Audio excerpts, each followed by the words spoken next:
Being from the hood and being a police officer, going back to that same hood with the people that you're policing. Right. You know, I never personally had an issue. You know, I've realized that if you're a stand-up dude, because when I was in the police academy, they told you don't tell nobody you're a cop because they're gonna trash your car, they're gonna try to set you up. People were afraid that cops were getting set up. Cops were getting set up, but I never had any fear because I was always solid with everybody in my community. So you know, I felt like if you are a good dude and people know you're a good dude, they gonna respect you as such. And I never had an issue, never had an issue.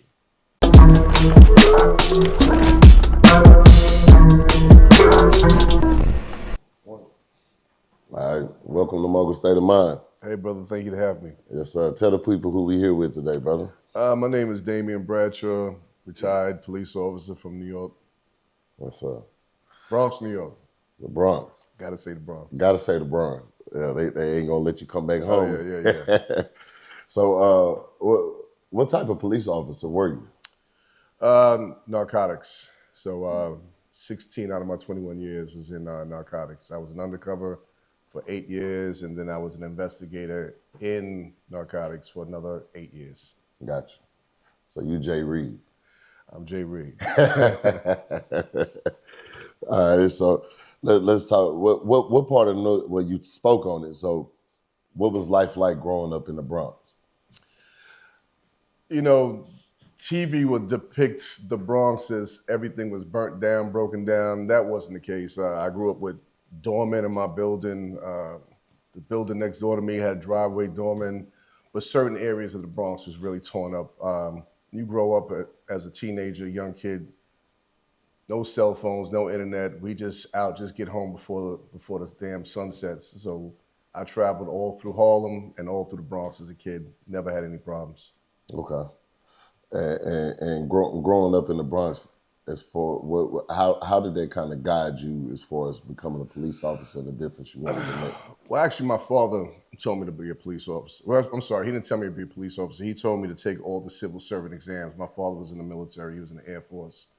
I went into the Army. When I came out the Army, my father said, take all the civil servant exams while you are navigating what you want to do after you just came out the military. So I took the correction department, fire department, post office, police. Police just happened to call me the fastest. And that didn't sit well with most of my community because it's like, that's one thing you don't do is be a cop. It's funny you say that, but and this going off script, is the mafia, they used to take people and breed them to be police officers and things of that sort. So they could have a spokesperson. Well, I wouldn't call them a spokesperson for the mafia, but somebody that could manipulate outcomes, things of that sort. Exactly, bro. Yeah. And that happens, and that has happened. However, I remember when I first became a cop, the first thing I did soon I graduated, all the drug dealers in my neighborhood, it was a spot in Harlem, I was hanging out, and they all bought me bottles of champagne. They're like, oh, we got one on the team. And I had to like, well, we're not on the same team, bro. Like, we gonna be friends. We're gonna dap it up every time I see you. There's gonna be certain things I can't do anymore, certain things you can't do with me anymore. We can't like hang out all the time because as a police officer, you're not supposed to be around quote unquote known felons, even though, like you just said, Mafia was doing it all the time. Yeah. So how did that relationship change? Like, so these are people that you grew up with. You know, you walking down the street, you seeing them, you know what they're doing. Everybody in the community knows what the drug dealers Everyone knows what everyone's doing. Right. How did that relation, like, tell us the dynamic of that, being from the hood and being a police officer, going back to that same hood with the people that you're policing. Right. You know, I never personally had an issue. You know, I've realized that if you're a stand-up dude, because when I was in the police academy, they told you don't tell nobody you're a cop because they're gonna trash your car, they're gonna try to set you up. People were afraid that cops were getting set up. Cops were getting set up, but I never had any fear because I was always solid with everybody in my community. So, you know, I felt like if you are a good dude and people know you're a good dude, they gonna respect you as such. And I never had an issue, never had an issue. Gotcha. So, but was there ever, what were some of the things that people would say? Well, the question is, why are you doing it? why are you doing it? They said, bro, you going to get killed out here. And I said, bro, we getting killed right now. But right now, I just got to worry about one side now, right? Because you living in the hood, you get shot every day just walking down the block for no apparent reason. You might be in the wrong place, wrong time. Then also you have to worry about the police in your neighborhood. But now, as a cop, I just got to worry about one side, which is the hood life. Yeah. So, but I felt comfortable every time, in every setting I was at. I felt I had actually more issues from police officers than I had from my community. Because a lot of officers encounter a lot of racism, and I encountered a lot of racism in the police department. Okay. Like especially when I was a rookie, you would walk from the train to your police station, and police cars with people that you work with would literally drive by, and you like, hey, and they would just drive by. So I mean, these are. However, flip side, I'm in the vehicle and I see a white officer or someone else walking to the precinct. I pull over, they hop in the back, and I drive them to the precinct. But I didn't encounter that same courtesy. Yeah. What are some other levels of racism as far as that you dealt with as being a black police officer in New York? Well, several things. First of all, every cop in New York, especially in the early 90s, I became a cop in 1992. So cops in the early 90s was not getting paid great. Now, all the cops at NYPD is like base pay is $100,000. All these guys are making between $100,000 to $200,000. But at the time when I first started, it was like $40,000 that you're making, right? So everyone had a side job. So NYPD rules, unlike it is here in Houston, where all the cops can work what they call an EJ, an extra job, that was illegal in NYPD, but everyone did it. So if you're a black or Hispanic officer working a side job and they found that out, you're gonna get suspended and modified. When I say modified, they take your gun and shield and they transfer you from one precinct maybe to the other side of town. So now you have to drive an extra hour to work, and they call that highway therapy. So you got to think about your nonsense while you're driving to and from work every day. And that's crazy, right? But, as a black and Hispanic officer, you work that side job just to put food on your table, just to pay common household bills. White officers, I seen white officers scream out, yo, I got 2 slots tomorrow for a job. Nobody said anything. I had to keep everything on the low because they find out, they report you to inspections or internal affairs, and boom, like I said, suspended, modified, and now you get no overtime. You're not up for any kind of promotion while you're under investigation. So it was a struggle. Gotcha. And then was there any racism that you dealt with from any of your superiors or anything of the sort? Yeah, I actually won $85,000 one time when I had a lawsuit against NYPD. They had actual fraternal organizations within NYPD, right? So if you are a black officer, you might be part of Noble or the Guardians Association. If you're a Latin officer, you might be part of LOA, which is Latino Officers Association. They have different organizations. If you're an Asian, Indian, Italian, whatever nationality you are, they have organizations within the police department. So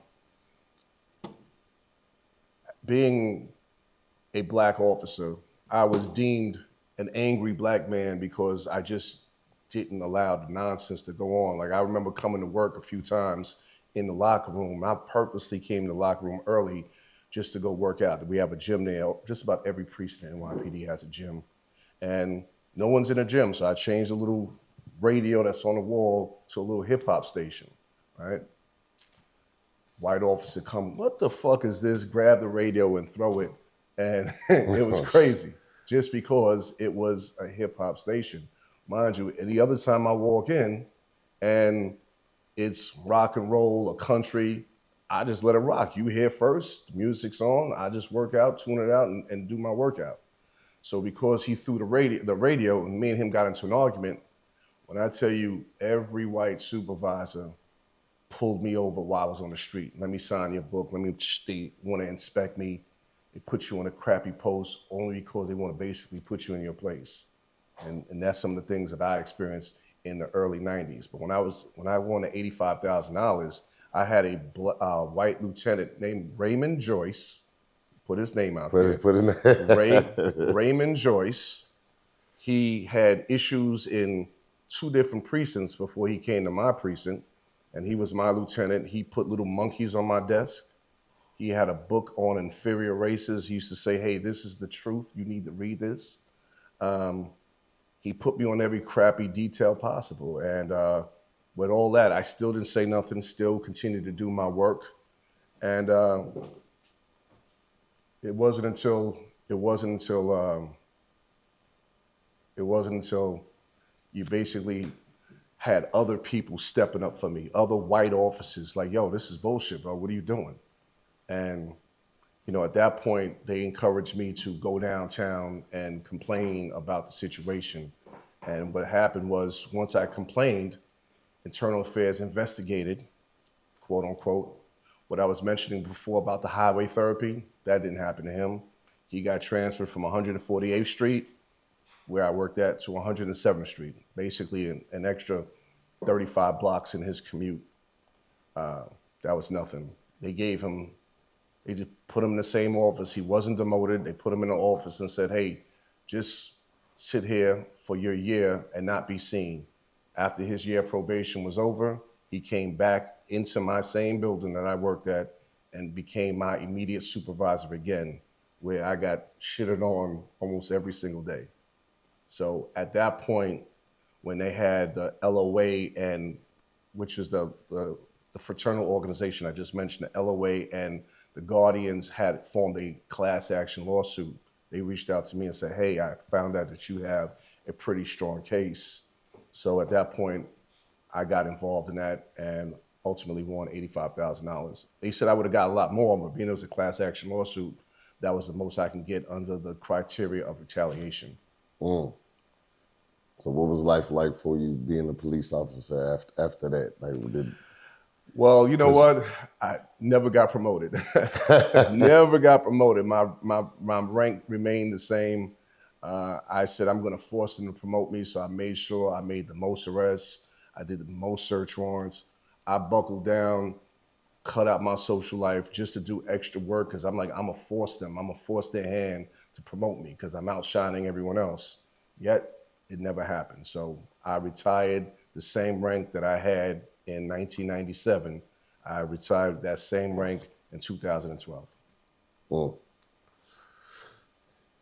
And so let me ask you this, just dealing with that, what made you, and also having to potentially deal with animosity when you come back home, what made you continue to want to be a police officer? You know, you got a lot of time invested in. Like, you get a pension from NYPD. I got offered other jobs. Like, I travel a lot, so I would fly into Vegas. There's signs up, be a police officer here, be a police officer there. We start you off with this amount of money. But at that point in time, I already had like 10 years on, and it's a 20-year retirement. So like, I'm gonna go somewhere else, start from scratch. And in my head, I was gonna force them to promote me because I'm like, I'm knocking out all these search warrants. Some of my cases is on the news. However, I was optimistic that eventually I was gonna overcome the nonsense, but it just never happened. Gotcha. So, is that quota stuff real? I hear you saying you made the most arrests and things of that sort. So you know how they. No, there's no quota. There's no quota. What happens is, when you're in New York City, you can just walk down the block and see crime everywhere, right? There's every scaffolding, there's a drug dealer underneath the scaffolding, right? They seem like that scaffolding is a cloaking device. You drive past any scaffolding, there's gonna be somebody looking like this,